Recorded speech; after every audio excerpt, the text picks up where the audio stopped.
mga bago, asin darakulang bareta kan aldaw, mga baretang balansyado, daing kikilingan, asin makatotohanan. DCGB, Bareta alas 7. Mga preskong bareta sa lalo lokal, nasyonal, internasyonal, asin iba pa. Bareta alas 7. Digdi sa GB, garantisadong bareta.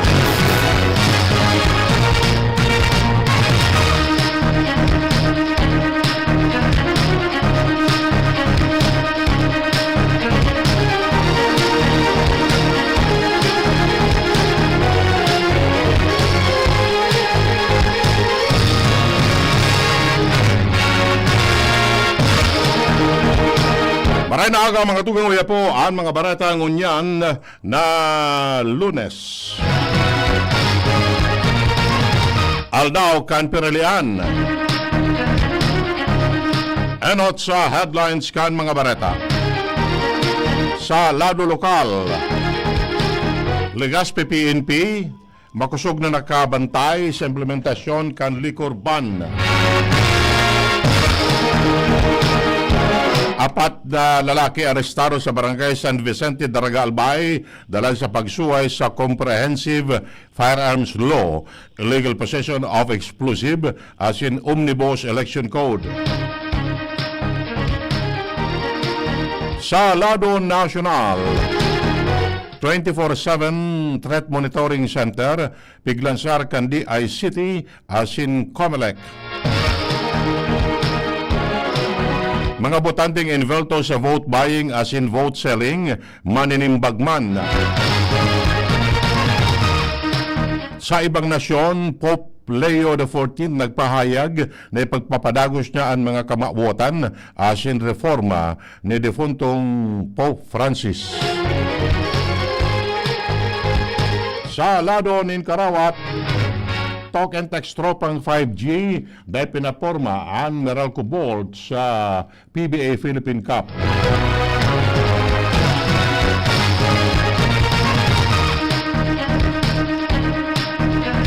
Detalles kan bareta, enot sa lado lokal. Ang baretang ini hatod sa Indukan. Optin Lutein Capsule. Alagaan ang paningin sa tulong ng Optin. Kitang-kita ang kalusugan ng mata.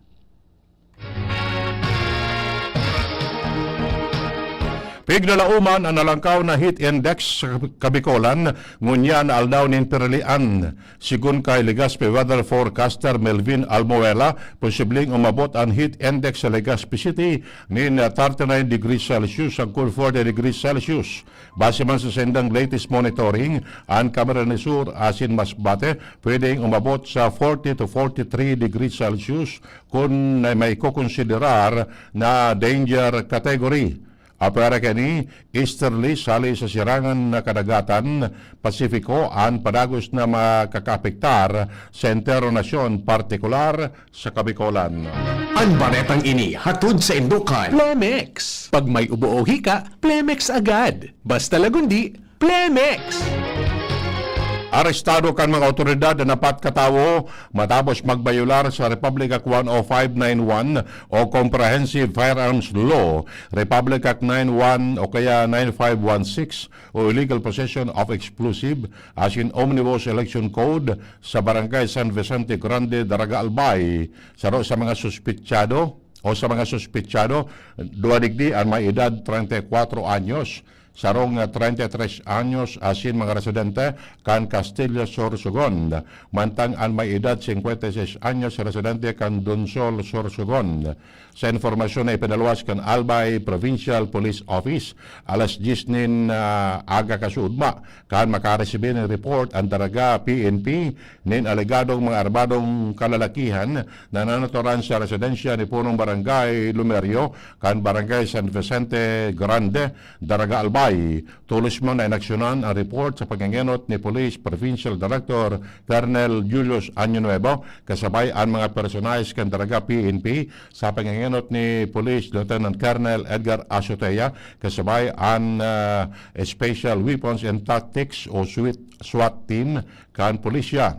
Nagresulta rin sa pagkakaarestar sa mga suspitsado mantang nakonfiskar ang 5 pidaso nin caliber 38, iba-ibang bala kan kalibre 38, sarong 9mm caliber Ingram, spare magazine na may mga bala, sarong granada, sarong man backpack na may laog nin iba-ibang gamit personal, asin duwang sling bag na may ID asin personal belongings. Mientras na naghagad manin asistensya ang daraga PNP sa Regional Explosive and K9 Unit para sa padagos na investigasyon. Ang baretang ini hatod sa Indukan Liver Aid Silimarine Capsule. Ang good drinks at good food, perfect combo. Isama pa ang Liver Aid. It's liver lover, boys! Maigpit ang pagbabantay kan Legazpi PNP sa implementasyon kan liquor ban poon kasudma sa kod ngunyan aldaw. Sigun kay Legazpi PNP Public Information Officer Police Executive Master Sergeant Carlos Panya na may mga direktiba hali sa PNP Regional Office 5 asin Police Provincial Office na magkondukta nin pagpapatrolya ang pulisya sa kanya-kanyang lugar tangani masiguro ang matrangkilong peralian ngunya na aldaw. Sinabi niya na in kaso may manotaran na nagsuway sa liquor ban, matatawan ang mga nini magkakanigong penalidad. Ang baretang ini hatod sa Indukan Mega One. Ang Mega One ay may 21 sangkap para matulungan ka sa iba't ibang karamdaman tulad ng diabetes, high blood, stroke, arthritis, kidney failure, cancer, viruses, at iba pa. Tumawag kay Doc Joey Bitito sa 0998-975-8121 or 0917-853-8933. Nasa 24/7 ang Operation Center kan Office of Civil Defense Bicol matapos si Bandera ang Blue Alert status ngunya na aldaw. Sigun kay OCD Bicol spokesperson Gremel Nas, perming isave kan mga botante ang numero kan Operation Center sa kanya-kanyang munisipyo asin syudad para in kaso may emerhensya madaling marespondihan kan mga otoridad. Sirarom kan Blue Alert status nakanda ang OCD in kaso magkaigwanin insidente ni natural hazard siriman kan pagtuga kan bulkan linog asin ibapa. Katakod kini siguro kan opisyal ang marikas na pagresponde sa anuman na insidente ngunya na nagpapadagos ang butuhan para sa midterm election. Aktibo ang partisipasyon kan iba-ibang parokya kan Legazpi Diocese ngunyan na eleksyon. Ginibo ang blessing sa kanya-kanyang volunteers para sa Parish Pastoral Council for Responsible Voting na iyo ang katuwang kan COMELEC sa pagbantay asin watchers ngunya na eleksyon. Sa Nuestra Señora de la Porteria sa Daragalbay, 55 volunteers kan PPCRV, sa San Ramon Nonato Parish kan Tagas, 40 volunteers siringman ibang parokya kan diocese. Ipig pagarumdom ni Daraga Election Officer Andy Toledo sa mga botante na sunodon asin dainanggad magbalgar sa mga regulasyones sa pagboto ngunya na eleksyon. Sigun sa iya, mas maray kung ataba ng pagboto para makalikay sa labang pila asin day makapendyente sa iba pang botante. Sinabi niyang sakon alas 7 ng banggi ang oras kan pagboto kung kaya hagad niya ang kooperasyon kan kabos para sa matrangkilong eleksyon sa banwaan. Base sa COMELEC, 90,048 ang mga restradong botante sa 54 barangay kan Daraga ang pigdalauman na mapartisipar sa peralian. Padagos ang pagruso kan mga pasahero sa Legazpi Terminal para makapagboto ngunyan aldaw. Nanotaran kan DCGB News na may mga hali pa sa ibang probinsya para maguli sana sa kanya-kanyang lugar para humabol sa oras asin makapagboto. Katakod kay ni, may mga nakataltag na mga personalis kan pulisya sa terminal para masiguro ang kaligtasan kan mga pasaherong mabiyahe. Miyaras na pikabisuan ang publiko na maging alerto sa biyahe asin riparuon ang mga darang gamit para makalikay sa pagbibiktima kan mga mararaot na elementos. Dagdag na bareta dyan sa luwas si Joshua Bino. Joshua, kamen. Yes. Go ahead. Go ahead. Nasa 1,000 miyembro kan PNP Sorsogon ang nakadeploy sa 400 na voting center sa probinsya bilang parte kan pinakusog na seguridad para sa eleksyon. Sigun sa Sorsogon PNP Provincial Office, may dagdag na farsa hali sa Philippine Army as in Philippine Coast Guard para magtabang sa pagmonitor. Katakod kay ni, inilansar man sa probinsya ang Provincial Election Monitoring Action Center as in Media Action Center para labanan ang paglakop kan saralang informasyon ngunya na eleksyon. Katayuan kani na mamonitor ang mga pangyayari sa eleksyon as in maparikas ang pagkalap nin informasyon alay sa sendang lower units. Balakanta si Joshua. Joshua Kamen. Yes, good morning, Tabi. Good morning sa mga panantabay. Balik na giraray sa normal na dalagan ka na pagpapaboto hindi sa precinct 106 sa Tipik ka na Daraga Albay. Ang voting center yan digdi sa Daraga North Central School sa Barangay Bagong Bayan. So, 280A, 281A, 282A, 283A, and 284A naka-experience si Termar Al-Babi Sergin na kumbaga diit na inconvenience matapos na kasubago medyo nagka-problema sa automated counting machine. Susug sa nakaulay ta na karong miyembro ka na electoral board na yaon dumanag mabantay sa nasabi ng presinto. Medyo nagkagulang din problema sa automated counting machine ta kasubago dahil kumbaga dahil babasa dahil nagre-read sa mga ibinoto na nakasurat sumatapia na siban guman sa mga balota na ipig surok sa mga nagbotong botantes o kaya residentes. Nagkapirang minutos man na nagkaiguanin na delay kumbaga sa dalagan ka na pagpapaboto pero sa ngunyan okay na ang sitwasyon. Balik na sa normal na dalagan ka na pagpapaboto and mareparuta na medyo halaba na pila hindi sa Daraga North Central School. Hindi kaya sa Daraga North Central School nasaro talaga sa expect na dakul na malaw ding mga botantes dahil nasa apat na mga barangay ang yaon digdi boto. So kaya sa ngunyan, although halaba na pila pero at least nasa normal ng dalagan sa pagpapaboto digdi sa nasabi ng lugar. Pero lang duman kaso bago sa karong presinto na nagkaigwanin na kumbaga diit na minutong delay matapos magka-problema ang sendang automated counting machine o kaya ATM na sa ngunyan makalipas sa nagkapirang minuto na resolvera na okay na kundi balik sa normal na dalagan. Yung nagkabi yan, Sir Jean, na dagdag niya itong barata digdi sa Daraga Albay. Dos Pabino, CCTV. Inilansar kan Department of Information and Communication Technology as in COMELEC ang pinakaenot na 24/7 Threat Monitoring Center sa nasyon. Kasimbagan ini sa direktiba ni Presidente Bongbong Marcos na siguruhon ang malinig as in honestong eleksyon. Sigun kay Palace Press Officer Claire Castro, ang monitoring center sa rong real-time digital command post na matutok sa pag-aram pagpugol as in pag-resolver sa mga patakot kan online misinformation as in disinformation may kinaraman sa eleksyon.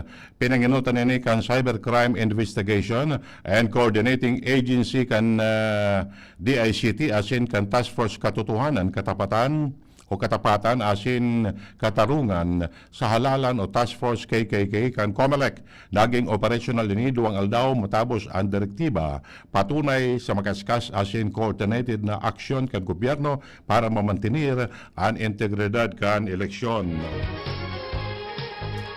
Nagpatanid ang COMELEC na bako siya na mga kandidato ang pwedeng manimbag sa pagsuway sa mga regulasyon sa eleksyon, kundi pati naman ang mga botanteng involved sa vote buying as in vote selling. Inang patanid ni COMELEC Commissioner as in Committee on Contrabigay Chair Ernesto Maceda Jr. Sigun sa full body, ang vote buying context kan sarong vote selling situation sa rarom kan lay liable o may pananimbagan pareho ang vote buyer as in vote seller. Sinabi niyang may pinakamagkakanigong penalidad ang mga botanteng magkakadaragop ng volto sa vote buying as in vote selling, mantang daiman mapapatawan ng padusa ang magiging whistleblower as in makikipagtabagan sa COMELEC.